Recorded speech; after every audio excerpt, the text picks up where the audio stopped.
नमस्ते, मैं हूं स्नेहा और आप देख रहे हैं साम टीवी। हमारे सेक्स एक सुखी जीवन का मंत्र इस खास शो में मैं सभी का स्वागत करती हूं।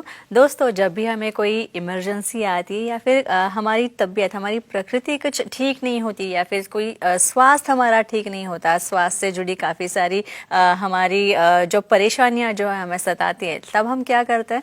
सबसे पहले हम हमारे माता पिता को बताते हैं, हमारे परिवारजनों के साथ ये सारी चीज़ें जो है वो शेयर करते हैं। लेकिन बहुत से लोगों के बारे में ऐसा होता है ना कि उनके लाइफ में सेक्स से जुड़ी काफ़ी सारी दिक्कतें होती है और ये सब जाके किसे जाके बताए? दोस्तों को बताए, परिवारजनों को बताए, या कहीं हम मजाक का साधन ना हो जाए या फिर मजाक का कारण ना हो जाए। ये घबराहट जो है या फिर ये डर जो है ये काफ़ी लोगों के मन में पनपता है। तो इसीलिए काफ़ी लोग जो है अपनी कोई भी लैंगिक समस्या हो या फिर सेक्स से जुड़ी परेशानी हो, इसके बारे में ना चुप्पी साधते हैं, किसी के साथ बात नहीं करते। लेकिन अब शर्माने की ज़रूरत नहीं है दोस्तों, क्योंकि हमारा ये शो जो है, क्योंकि इस शो के माध्यम से आप डॉक्टर विजय दहीफले, जो कि सेक्सोलॉजिस्ट, यूरोलॉजिस्ट और एंड्रोलॉजिस्ट है, इनसे आप जुड़ सकते हैं और इनसे आप सवाल पूछ सकते हैं। आपकी सारी शंका कुशंकाएँ ज़रूर पूछ सकते हैं। उनका निरसन जो है वो डॉक्टर बहुत ही आसान और सरल तरीके से करेंगे। तो आइए शुरुआत करने से पहले जानते हैं डॉक्टर विजय दहीफले जी के बारे में।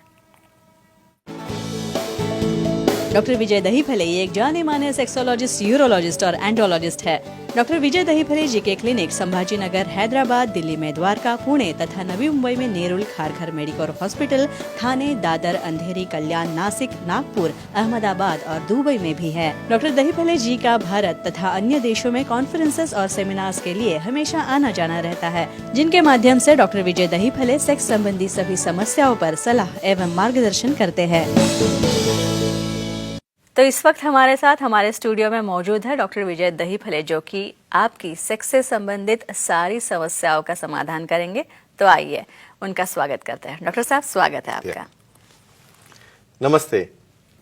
अब हम जानने वाले कि पुरुषों में ये जो कमजोरी के लिए पेनाइल इम्प्लांट सर्जरी की जाती है ना, तो हॉस्पिटल में साधारण तौर पे कितनी देर तक रुकना पड़ता है वो हम जानेंगे। डॉक्टर साहब, ये जो सर्जरी है, सर्जरी होने के बाद कितना सारा टाइम लगता है रिकवरी के लिए, और सबसे इम्पोर्टेंट हॉस्पिटल में कितना देर स्टे है? इवन आपको बोलूं, घर में कोई समझो सर्जरी होगी और ये तो बड़ी सर्जरी है, तो पूरी फैमिली इन्वॉल्व रहती है उसमें। इनका आपका छुट्टी काम से लेना, उनके लीव लेना, पार्टनर की लीव है, घर का माहौल बदलता है, कहेंगे हम क्या करना है। देखो, ऑन एन एवरेज हम सामने वाला जब पूछेगा ना, मेरा ये पूरा रिकवरी होने तक कितना दिन मुझे हॉस्पिटल में रहना है, घर में कितना आराम करूँ, तो सबसे इम्पॉर्टेंट हॉस्पिटल के लिए यहाँ पे ये डे केयर सर्जरी है, फिर भी 2 दिन निकालना है। किस लिए? ऑपरेशन के दिन आप इवनिंग तक सेटल हो जाते हो और सेटल होने के बाद हम दूसरे दिन ट्यूब निकाल के या यूरेथ्रल कैथेटर निकाल के डिस्चार्ज करते हैं। बाद में वहाँ पे स्टिचेस तो उसके अंदर एब्सॉर्ब होने वाले रहते हैं, लेकिन थोड़ा आराम लगता है 8 दिन के लिए, और 15 दिन के बाद आप लाइट वर्क कर सकते हो और 1 महीने के बाद जो अपना रेगुलर वर्क है उसे तुम अटेंड कर सकते हो। मुझे लगता है ये इन्फॉर्मेशन बहुत जरूरी है। जी जी जी। डॉक्टर साहब, शरीर के काफ़ी नाजुक भाग की सर्जरी ये है, काफ़ी सेंसिटिव भाग की सर्जरी है, तो कितनी सेफ है ये? क्योंकि ये सवाल तो हमेशा ही मतलब जाहिर आता है, जायज़ है काफ़ी। देखो, यानी पहला क्वेश्चन पार्टनर का या खुद का जिसकी सर्जरी हो रही है, भाई मुझे कुछ नहीं होना चाहिए, मुझे कुछ नहीं होना चाहिए, करेक्ट ना? यही सबसे इम्पोर्टेंट। लेकिन कहेंगे आफ्टर ऑल सर्जरी है और हर एक व्यक्ति अलग है, हर एक की फिटनेस अलग है। भाई किसको डायबिटीज है, बीपी है, कोई नॉर्मल है, कोई और प्रॉब्लम है। कहेंगे हम नॉर्मल फिटनेस लेने के बाद near about 99% experts sexologist, urologist, andrologist के हाथ में कॉम्प्लिकेशन का रेट बहुत बहुत कम है, हार्डली कहेंगे 1%। लेकिन ये किससे जुड़ा रहता है? चयन, यानी ऑपरेशन के पहले आप चयन कैसे कर रहे हो। यहाँ पे कोई भी पेशेंट आएगा, बोलेगा चलो कल मुझे करना है, कर सकते हैं क्या? नहीं भाई, डायबिटीज है कंट्रोल में लाओ, बीपी है कंट्रोल में लाओ, और कुछ व्याधि है या ब्लड वस्कुलर डिसीज है या कार्डियक है, और जो भी है उसे कंट्रोल करके केयर लेके ही हम करते हैं। तो मुझे लगता है एक्सपर्ट्स के हाथों में 1% से ज़्यादा इसे कोई कॉम्प्लिकेशन नहीं रहता है, और इसे डरने की जरूरत नहीं। होगा तो भी एक्सपर्ट हैंड में हम उसे अच्छा कर सकते हैं। अच्छा, इसके बाद अजय चौधरी जी हैं अंधेरी से, उनका कॉल लेते हैं। अजय जी, पूछिए सवाल। अजय जी आप सुन पा रहे हैं? अगला सवाल ले लो तब अच्छा तुम अच्छा अच्छा तब तक हम जुड़ने तक अगला सवाल लेते हैं। तब तक हम ये डिस्कस करना चाहते हैं कि ये जो पेनाइल इम्प्लांट की सर्जरी है कमजोरी के लिए दी जाती है, तो आपने पिछले भाग में इसके टाइप्स के बारे में बताया था, सेमी रिजिड जो पेनाइल इम्प्लांट्स सेमी रिजिड होते है, हैं, इन्फ्लेटेबल तो है, अलग उसके अलग है। बारे में मुझे पूछना था, इसके क्या फायदे होते हैं? यानी सेमी रिजिड समझो हम जी, इम्प्लांट डालेंगे तो उसका क्या बेनिफिट रहता है, करेक्ट? जी जी डेफिनेटली। बहुत बार क्या होता है, देखो ये चॉइस डिपेंड रहता है पेशेंट का खुद का एक इंटेलिजेंट क्वेश्चन रहता है। हम हिस्ट्री लेने से ध्यान में आता है भाई ये सेमी रिजिड इसको अच्छा रहेगा या इन्फ्लेटेबल रहेगा। देखो सेमी रिजिड का एक ही फायदा है, सेमी रिजिड में ज़्यादा कोई मेंटेनेंस पोस्ट ऑपरेटिव नहीं आता है। जब उसे ऐड करना है तब उसे हाथ से इरेट करके वो कर सकते हैं अपनी एक्टिविटी, और एक्टिविटी के बाद उसे तुम बेंड करके भी नीचे रख सकते हो। और सेमी रिजिड में उसको कुछ ट्यूबिंग या कुछ एडिशनल पार्ट नहीं रहता है, इसलिए पोस्ट ऑपरेटिव लॉन्ग टर्म तक कोई भी कॉम्प्लिकेशन होने के चांसेस बहुत कम होते हैं। अच्छा डॉक्टर साहब, अजय जी वापस हमारे लेते साथ हैं, जुड़ sure, रहे हैं, उनका yeah. फोन पिछली बार कट हो गया था। अजय जी पूछिए, सवाल पूछिए। हेलो सर, हाँ जी बोलिए, नमस्ते। कमजोरी के penile implant surgery sickle cell disease वालों को कर सकते हैं, क्या जानकारी दीजिए। अच्छा, वाह, बहुत बहुत एक्सीलेंट है। यानी सिकल सेल एनीमिया एक प्रकार रहता है जिसमें कि एबनॉर्मल आरबीसीज रहते हैं, अच्छा। एबनॉर्मल सेल्स रहते हैं, ये नहीं वो सिकुड़ जाते हैं या क्लॉट हो जाते हैं, कहेंगे इसमें कर सकते हैं क्या? ऐसे abnormal cells sickle cell anaemia में भी ये इम्प्लांट हम कर सकते हैं, लेकिन क्या केयर लेनी है, उसका प्लेटलेट काउंट इम्पॉर्टेंट है, उसको कोई ब्लीडिंग डिसऑर्डर ना होना, और सबसे इम्पॉर्टेंट ये जो पीपल्स या जो पेशेंट्स है पोस्ट ऑपरेटिव स्ट्रेस में नहीं आना। जितना स्ट्रेस में आओगे उतना सेल्स और सिकुड़ जाते। तो यहाँ पे प्रॉपर केयर लेके उनका ब्लीडिंग टाइम क्लॉटिंग टाइम पूरा अच्छी तरह से देख के यहाँ पे पूरा फिटनेस लेके सिकल सेल में भी हम डेफिनेटली इम्प्लांट कर सकते हैं, लेकिन पोस्ट ऑपरेटिव उन्हें स्ट्रेस ना आ जाए और किसी प्रकार से वहाँ पे ब्लीडिंग है या नहीं है उसकी कांस्टेंट हम जांच करनी पड़ती है।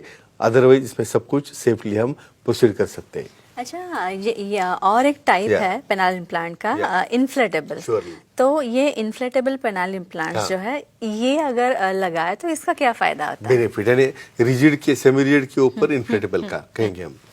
ये देखो इसलिए तो ये टाइप्स बनाए, समझो जिसे बहुत सोफिस्टिकेशन चाहिए, मुझे थोड़ा भी ऐसा इरेक्शन बाहर दिखना नहीं चाहिए या पार्टनर को नहीं समझना चाहिए, वो अच्छा नीचे कंसील होना चाहिए।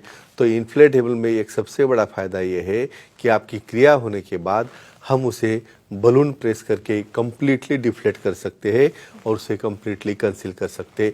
तो ये सबसे बड़ा फायदा है, लेकिन आपको कैसे यूज़ करना, उसके कैसे केयर लेना, ये पता होना बहुत ज़रूरी होता है। अच्छा, इसके बाद एक महिला दर्शक जुड़ी है, शिफा जी थाने से बात कर रही है। शिफा जी पूछिए सवाल। नमस्ते जी सर। जी नमस्ते जी, बोलिए। जी पूछिए। सर, पुरुषों के कमजोरी के पेनाइल इम्प्लांट सर्जरी कितनी उम्र तक कर सकते हैं, बताइए। अच्छा, एज के बारे में पूछिए। ऑफ कोर्स है, सादा सिंपल सवाल है। आपको ईडी जल्दी हो गया या लेट हो गया तो कब तक कर सकते हैं और मैक्सिमम मिनिमम लेट कहेंगे हम। जी। देखो जो हमने अब तक जो हमारी स्टडी है, हमने जो किया है, जो प्रैक्टिकल हम इम्प्लांट करते हैं, तो मैंने 22 साल से लेके मैक्सिमम 88 ईयर्स तक ये इम्प्लांट कर सकते हैं, क्योंकि हाँ उसके लिए कोई रेस्ट्रिक्शन नहीं है। क्योंकि हम मैं ऑलवेज कहता हूँ कि हमारे ऑर्गन का यूज सिर्फ एक्ट के लिए नहीं, खुद का सेटिस्फैक्शन है, खुद की पर्सनैलिटी डेवलपमेंट है, उसकी एक्टिविटी की जब इच्छा हो जाए उसे एक्टिविटी करनी आनी चाहिए। तो ये ध्यान में रखते हुए ये लिमिट सेट की है। तो 22 साल से लेके 88 ईयर तक कर सकते हैं, लेकिन उसकी यूटिलिटी, उसका क्या रीज़न है, ट्रॉमेटिक है, ओल्ड एज है और क्या है, इसके लिए पूरी हिस्ट्री लेना जरूरी रहता है। अच्छा, काफी बार ऐसा भी होता है, अभी आपने इतनी सारी पेनाइल इम्प्लांट सर्जरी करने का एक्सपीरियंस आपके पास है, तो इसीलिए एक सवाल पूछ रही हूँ कि क्या कभी ऐसा हुआ है कि किसी पेनाइल इम्प्लांट सर्जरी के दौरान पेशेंट को काफी सारा ब्लीडिंग हुआ है, तो क्या इस ब्लीडिंग के जैसी ऐसे कुछ कॉम्प्लिकेशंस हो सकती है? मतलब इनकी संभावना कितनी है? देखो इमेजिन करो, मैंने कितनी भी अच्छी गाड़ी ली, मर्सिडीज ला, रॉयल्स रॉयस ली, आप ऐसा कह सकते हैं इसका एक्सीडेंट नहीं होगा, तो इसका कंसर्न किससे है? ड्राइवर, यानी एक्सपर्टीज। तो क्या रीजन है, कैसे हम कहते हैं? देखो हर एक केस अलग है। हमने पूरा फिटनेस भी लिया तो on the spot on table कुछ केस अलग निकलते हैं। बहुत बार डायलिटेशन प्रोसीजर में कुछ परफोरेशन होना, बहुत बार कुछ लोगों में इवन पूरा फिटनेस भी लिया तो on the spot blood thinning की वजह से वहाँ पे ज़्यादा ब्लीडिंग होना, या बहुत बार परफोरेशन, ज़्यादा ब्लीडिंग, ओवर डायलिटेशन और क्रॉस डायलिटेशन, इस तरह के कॉम्प्लिकेशन होकर ब्लीडिंग हो सकता है। लेकिन फ्रेंड्स, इसे भी डरना नहीं है, ये सब कॉम्प्लिकेशन हम अच्छी तरह से ट्रीट कर सकते हैं। अच्छा, और एक बात यह है कि कुछ मूत्र मार्ग की भी कॉम्प्लिकेशंस हो सकती है क्या, अगर क्योंकि अगर पार्ट ही सर्जरी उसी पार्ट का है। करेक्ट, वेरी नाइस क्वेश्चन कहेंगे हम।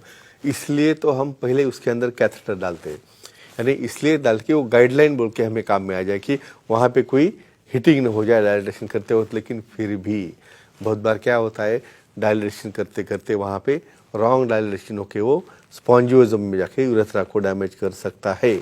तो ऐसे केसेस में डायलिटेशन हो गया, वहाँ पे डैमेज हो गया, तो हमें वो प्रोसीजर अबंडन यानी स्टॉप करनी पड़ती है। वहाँ पे जहाँ पे भी डैमेज है उसे रिपेयर करके हम कम से कम 3 वीक्स वेट करते हैं और उसके बाद सर्जरी कर सकते हैं। तो इतने अच्छे क्वेश्चंस आपने कोई सवाल ही नहीं, क्योंकि हम यूरिन सेफली आना बहुत इंपॉर्टेंट है। तो ऐसे कॉम्प्लिकेटेड केसेस में भी हम इम्प्लांट कर सकते हैं और रोचक जानकारी हम जानने वाले हैं। इसीलिए ये हमारी वीडियोस जो है काफ़ी इंफॉर्मेटिव है, काफ़ी साइंटिफिक जानकारी, वैज्ञानिक दृष्टिकोण से हम सारी जानकारी डॉक्टर साहब से हमेशा लेते हैं। और डॉक्टर साहब हमेशा ही बहुत ही अच्छे तरीके से हमें ये सारी जानकारी देते हैं। तो दोस्तों, ये थे हमारे खास मेहमान डॉक्टर विजय दहीफले, जिन्होंने सेक्स समस्या और उसके उपायों पर काफ़ी अच्छी उम्दा जानकारी हमें दी है। लेकिन अगर आपको भी डॉक्टर साहब से मिलना है, उनसे सलाह लेनी है, उनसे कोई उपचार आपको लेना है, तो ज़रूर आप उनसे ट्रीटमेंट ले सकते हैं। और उसी के लिए स्क्रीन पे जो हमने नंबर्स दे रखे हैं ना, वो नोट डाउन कर लीजिए अपने डायरी में। फिर से एक बार मैं डॉक्टर साहब के सारे सेंटर्स के नाम बता रही हूँ। अंधेरी में डॉक्टर साहब का सेंटर है, दादर में, नवी मुंबई में, नेरुल में है, तथा खारगर में मेडिकवर हॉस्पिटल में भी डॉक्टर आपको मिल सकते हैं, तथा थाने, कल्याण, पुणे, नासिक, संभाजी नगर, हैदराबाद, नागपुर, दुबई में भी डॉक्टर साहब के सेंटर्स है। यहाँ पे आप जा सकते हैं और डॉक्टर साहब से मिल सकते हैं, सारे आपके सवालों के जवाब। और आपको अगर कुछ ट्रीटमेंट चाहिए आपके लैंगिक समस्याओं पे, सेक्सुअल डिस्फंक्शन जैसी आपको कुछ समस्या हो, तो उस डिस्फंक्शन पे आप अच्छी तरह से प्रोफेशनल और साइंटिफिक ट्रीटमेंट ले सकते हैं। तथा उनकी वेबसाइट भी है डॉक्टर विजय दहीफले, सेक्सोलॉजिस्ट www.dahifale.in। इस पर आप जाएंगे तो आपको अपॉइंटमेंट का बटन दिखेगा, वो क्लिक कीजिए और आसानी से आप डॉक्टर साहब की अपॉइंटमेंट पा सकते हैं। तो डॉक्टर साहब, पेनल इम्प्लांट काफ़ी बड़ा टॉपिक, और ये सर्जरी, उसके कॉम्प्लिकेशंस या फिर इम्प्लांट्स के सारे टाइप्स और उसका क्या असर हो सकता है हमारे पार्ट्स पे, वो भी आपने सब बहुत अच्छी तरीके से बताया। धन्यवाद आपका। तो अब वक्त हो चला दर्शकों को भी विदा करने का, तो हम यहीं पर रखते हैं। लेकिन आप खुश रहिए, खुशहाल रहिए, और अगर आपके मन में कुछ या फिर आपकी कुछ लैंगिक समस्या हो, या फिर आपके मन में कुछ शंकाएं हो, कुछ डाउट्स हो इसको लेकर, तो ज़रूर आप हमें जो ईमेल आईडी दिए है उस पर आप आपके सवाल जो है आप हमें ईमेल कर सकते हैं। डॉक्टर साहब उन सभी सवालों का जवाब ज़रूर देंगे। फिलहाल हम यहीं पर रुकते हैं, तब तक के लिए गुड नाइट, शुभ रात्रि, शब्बा खैर। नमस्ते।